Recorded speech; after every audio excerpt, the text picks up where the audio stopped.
اعوذ باللہ من الشیطان الرجیم، بسم اللہ الرحمن الرحیم۔ ایم ایس نیوز HD5 کی ناظرین السلام علیکم۔ امید ہے کہ آپ لوگ سب خیریت سے ہوں گے۔ آج کا جو ہمارا مین ٹاپک ہے وہ ہے کہ 26 فروری کو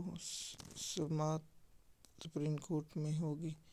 اس کون سی کیس کی سماعت ہوگی، اور دوسرا جو ٹاپک ہوگا جیسے منصور علی شاہ نے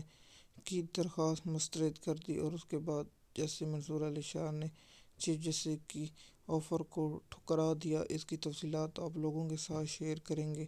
اور جو پاکستان بار کونسل کا جو شاہد خان عباسی کے بیان پر رد عمل ہے، اس پر ہم آپ لوگوں کے ساتھ انفارمیشن شیئر کریں۔ جیسے کہ آپ جانتے ہیں کہ عمران خان صاحب نے جو 26 نومبر اور 9 مئی کی جوڈیشل کمیشن کی انکوائری کے لیے سپریم کورٹ میں درخواست دی ہوئی ہے، اس کی سماعت 28 فروری کو ہوگی، اور اس کی سماعت آئینی بینچ کرے گا۔ آئینی بینچ کی سماعت پر نوٹس جاری کر دے گا، یا عمران خان کی درخواست پر اعتراض یا کچھ وغیرہ وغیرہ کر دے گا، تو وہ تو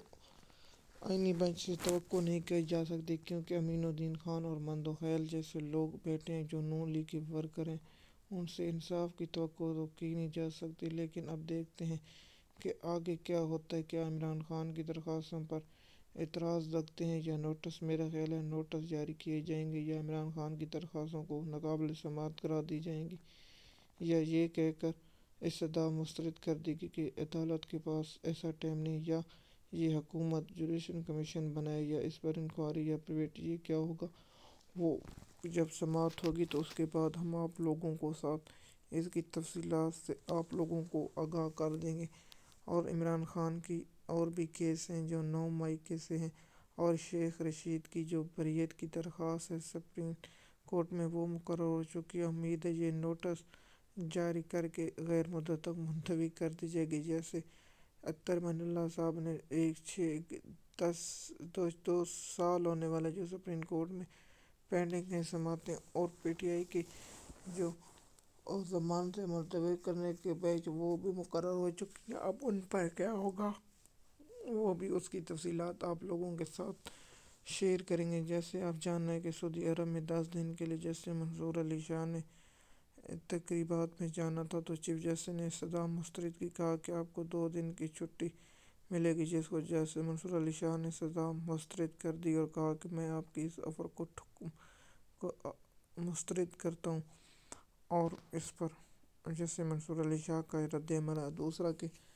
کہ شاہد خان عباسی نے کہا ہے کہ چیف جسٹس چپڑاسی ہے، میں چیف، اور اس پر پاکستان کی بار کونسل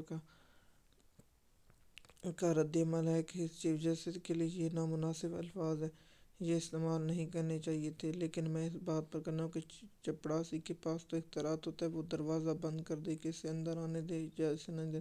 تو چیف جسٹس کی اوقات تو اس چپڑاسی سے بھی کم ہے۔ 26 آئینی ترمیم کر کے، اور جو نون لیگ کا اسٹیبلشمنٹ کے وکیل ہیں یہ بیان جاری کرتے ہیں، اس پر پاکستانی قوم کو پتہ چل چکا ہے یہ چیز ٹاؤٹ سے ہیں۔ جیسے کہ آپ جانتے ہیں یہ ٹاؤٹ وکیل اور ٹاؤٹ صدر، اس میں سب سے بڑا قدر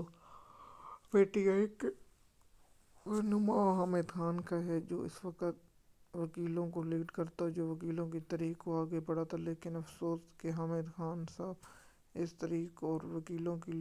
لیگر کو آگے بڑھانے میں ہمیشہ کی طرح ناکام رہا، اور اس کے آگے کیا ہوگا جیسے کہ آپ جانتے ہیں کہ سپریم کورٹ اور اس جو بار کا جو رد عمل ہے، سے تو پاکستانی قوم پڑھنا بھی گوارا نہیں کرتی، کیونکہ یہ لوگ تو صرف نون لیگ کے مفاد اور سرداری خاندان کے مفاد کے سوا انہیں کچھ نظر نہیں آتا۔ اور دوسرا یہ بات آپ لوگوں کو واضح معلوم ہے کہ ہم روزانہ کی بنیاد پر تھوڑی سی انفارمیشن آپ لوگوں تک پہنچاتے ہیں۔ جیسے کہ آپ جانتے ہیں اس ماحول میں جو انفارمیشن نکالنا بہت مشکل ہے، اور نہ سپریم کورٹ سے، نہ لاہور ہائی کورٹ سے، نہ دیگر کورٹوں سے البتہ ایم ایس نیوز کی ناظرین، اگر آپ ہمارے چینل پر نئے ہیں تو چینل کو سبسکرائب کریں، لائک کریں، تاکہ آپ کو نوٹیفیکیشن ملے۔ شکریہ۔